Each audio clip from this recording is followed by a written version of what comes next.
ইসরায়েলের সেনাবাহিনীদেরকে দিয়ে নেতানিয়াহু জোর করে যুদ্ধ করাইছে আর মুসলমানকে হত্যা করাইছে। ইসরায়েলের সেনাবাহিনীরা অনেক সেনাবাহিনী আত্মহত্যা করতে আছে। কেন জানেন? তারা এই হত্যাকাণ্ড আর দেখতে চায় না।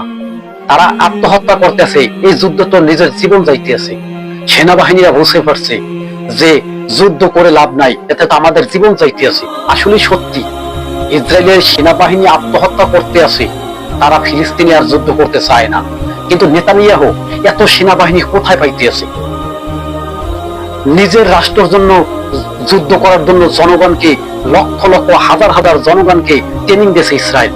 আর সেনাবাহিনীরা যদি যুদ্ধ থেকে চলে যায় এবং যুদ্ধ যদি না যাইতে চায়, তাদেরকে জেলখানায় বন্দী করে এই ইসরায়েল।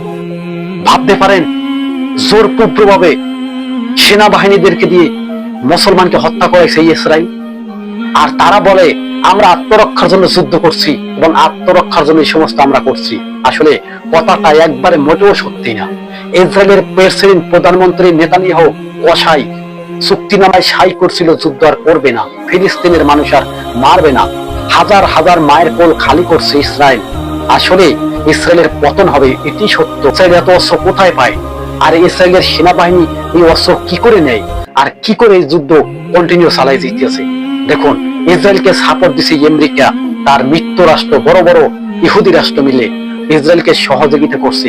আর এই ইসরায়েল তার সেনাবাহিনী দিয়ে ফিলিস্তিনের মুসলমানকে মারছে। কেন? ইসরায়েলের সেনাবাহিনী রক্তাক্ত দেখতে দেখতে তারা আত্মহত্যা করা শুরু করছে। দেখা যায় না মিডিয়ার ভিতরে যে সেনাবাহিনী ইসরায়েলের মারা যাইতেছে না, কিন্তু অরিজিনালে ইসরায়েলের সেনাবাহিনী মারা যাইতেছে, তুমুল সেনাবাহিনী। এবং একদিকে সেনাবাহিনী মারা যাইতেছে, আর একদিকে জনগণের মধ্য থেকে নিয়ে সেনাবাহিনীতে যোগ দেওয়া হয়েছে ইসরায়েল। আর এই ইসরায়েল সাধারণ কোন ইসরায়েল না, ইহুদি। ইহুদিদের শক্তি আরো বাড়তে থাকবে। এই ইসরায়েলকে ধ্বংস করার মতো বিশ্বের ভিতরে খুব রাষ্ট্র কম আছে, পারবে। সমস্ত মুসলিম রাষ্ট্র দিয়ে একতা হয়ে যদি ইসরায়েলের উপরে হামলা শুরু করে, তবে এই ইসরায়েলের পতন ঘটে যাবে।